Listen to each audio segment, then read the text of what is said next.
ഞാൻ രാവിലെ പറയാനുള്ളതൊക്കെ മാധ്യമങ്ങളോട് പറഞ്ഞു കഴിഞ്ഞു. അത് നിങ്ങൾ രാവിലെ വരാത്തതുകൊണ്ടാ. ഞാൻ കൃത്യമായി പറഞ്ഞിരുന്നു, നാളെ MLA ആയി, പുതുപ്പള്ളിയുടെ MLA ആയി സത്യപ്രതിജ്ഞ ചെയ്യുന്ന ദിവസമാണ്. ഞാൻ ഇത്ര ദിവസം തിരുവനന്തപുരത്തായിരുന്നു. അപ്പം ഞാൻ എൻ്റെ പിതാവിൻ്റെ കല്ലറയിൽ വന്ന് അനുഗ്രഹം വാങ്ങിക്കാൻ വന്നതാണ്.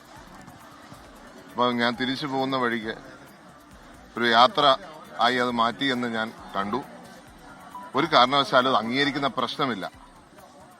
ഒരു കാരണവശാലും അംഗീകരിക്കാൻ സാധിക്കത്തില്ല. ഒരു അനൗൺസ്മെന്റ് ഉണ്ടാവാൻ പാടില്ല. ആരെങ്കിലും, ഞാൻ 1-2 ഫ്ലെക്സ് എവിടെയോ ഇരിക്കുന്നത് കണ്ടു വാട്സപ്പിലൊക്കെ. ഒരു കാരണവശാലും അത് പറ്റത്തില്ല. എല്ലാ ഫ്ലെക്സുകളും മാറ്റണം. ഇത് ഒരു തെറ്റിദ്ധരിക്കപ്പെടാൻ സാധ്യതയുണ്ട്.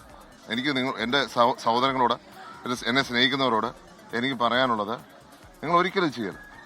കഴിഞ്ഞ 4 ദിവസം ഞാൻ അനുഭവിച്ചതിൻ്റെ ഏറ്റവും പാരമ്യത്തിലെത്തിയിരിക്കുകയാണ്. ഇത് അടുത്ത ലെവലിലേക്ക് നിങ്ങൾ കൊണ്ടുവരുന്നത്. എൻ്റെ പാർട്ടിയെ ഞാൻ ജീവന തുല്യം സ്നേഹിക്കുന്ന ആളാണ്. 26 വർഷം ഞാൻ ഈ പാർട്ടിക്ക് വേണ്ടി പ്രവർത്തിച്ച, 23 വർഷം ഒരു സ്ഥാനം വഹിക്കാതെ പ്രവർത്തിച്ച ഒരാളാണ്. എനിക്ക് കിട്ടാവുന്ന ഏറ്റവും വലിയ അപമാനമാണ് എനിക്ക് തന്നിരിക്കുന്നത്, എൻ്റെ പേര് മന്ത്രിസ്ഥാനത്തിലേക്ക് വലിച്ചടിച്ച്. ഇത് നിങ്ങൾ എന്നെ അടുത്ത ലെവലിലേക്ക് കൊണ്ടുപോയി ഞാൻ പാർട്ടി വിരുദ്ധനാക്കി മാറ്റുന്നത് നിങ്ങൾ ചെയ്യരുത്. എനിക്ക് നിങ്ങളോട് അഭ്യർത്ഥിക്കാനാണ്, എൻ്റെ സഹോദരങ്ങളോടാണ്. നിങ്ങൾ തെറ്റിദ്ധരിക്കരുത്. എനിക്ക് നിങ്ങളോടാണ് പറയാനുള്ളത്. ഒരു കാരണവശാലും എൻ്റെ പാർട്ടിക്കെതിരായി ഞാൻ ജീവിതത്തിൽ ഞാൻ ചിന്തിച്ചിട്ടില്ല. എൻ്റെ ജീവിതം കൊണ്ടാണ് ഞാൻ ഈ പാർട്ടിയെ ഞാൻ സേവനം നടത്തിയിട്ടുള്ളത്. അത് എൻ്റെ പിതാവാണെങ്കിൽ ഞാൻ അങ്ങനെയാണ് അദ്ദേഹത്തെ കൈക്കറിയിട്ടുള്ളത്. പക്ഷേ ഒരു നിർഭാഗ്യവാനായ മകനാണ് ഞാൻ. സ്വന്തം അപ്പനെ കൊല്ലാൻ ശ്രമിച്ചു എന്ന് കേട്ട ഒരു മകനാണ്. അങ്ങനെയുള്ള കേൾവിക്ക് നിങ്ങൾ ഇട കൊടുക്കരുത് എന്ന് ഞാൻ അഭ്യർത്ഥിക്കുകയാണ്. അതുകൊണ്ട് ഈ യാത്ര ഒരു ശക്തി പ്രകടനമല്ല, ഒരു വെല്ലുവിളിയല്ല. നിങ്ങളത്, ഞാൻ ഇവിടുന്ന് പോകുമ്പോൾ ഞാൻ അനൗൺസ്മെന്റ് പാടില്ല. എനിക്ക് ഒരു കാരണവശാലും ഒരു പബ്ലിസിറ്റി പാടില്ല. നിങ്ങൾ ഇങ്ങനെ കൂടെ നിൽക്കുന്ന വല്ലതും ആണെങ്കിൽ ഞാൻ വണ്ടിയിൽ നിന്ന് പുറത്തിറങ്ങത്തില്ല. വേണേൽ കൈ തന്നു പോകാം എന്ന് മാത്രം. അത് മാത്രമേ സാധിക്കത്തുള്ളൂ. നിങ്ങൾ ഈ അവസരത്തിൽ ഒരു തരത്തിലൊരു വെല്ലുവിളിയാണെന്ന് വിചാരിക്കരുത്.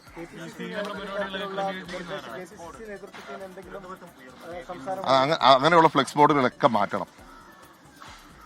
ഒരു കാരണവശാലും അങ്ങനെയുള്ള ഫ്ലെക്സ് ബോർഡുകൾ വെക്കാൻ പറ്റത്തില്ല. അത് വെച്ചവർ മാറ്റുക, അല്ലെങ്കിൽ അതിന് ഉത്തരവാദിത്തപ്പെട്ടവർ ആ നടപടി എടുത്തേ പറ്റത്തുള്ളൂ.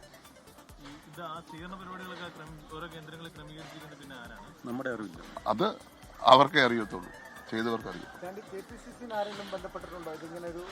എന്നെ ആരും ഒന്നും പറഞ്ഞിട്ടില്ല. എന്നെ ആരും ബന്ധപ്പെട്ടിട്ടില്ല.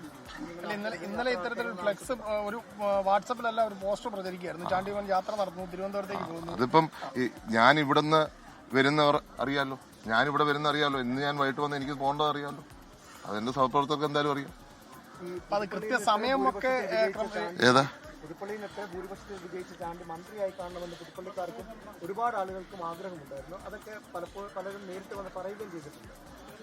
അങ്ങനെയുള്ളവരുടെ ഒരു കൂട്ടം ആണോ ഇപ്പോൾ വരുന്നത്? ഇത് എൻ്റെ മണ്ഡലത്തിൽ എന്നോട് സ്നേഹമുള്ളവർ വന്നിരിക്കുകയാണ്. അത് സ്വാഭാവികമായിട്ട് വരും.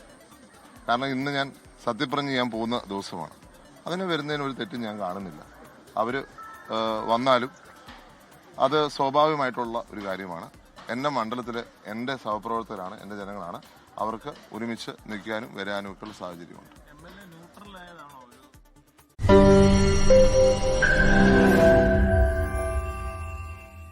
ലോകത്തെവിടെയായാലും ഏത് സമയത്തും 24 വാർത്തകളും ഓഗ്മെന്റഡ് റിയാലിറ്റി പാക്കേജുകളും എക്സ്പ്ലെയിനറുകളും വിശദമായി കാണാൻ ഞങ്ങളുടെ യൂട്യൂബ് ചാനൽ നിങ്ങൾക്ക് സബ്സ്ക്രൈബ് ചെയ്യാം.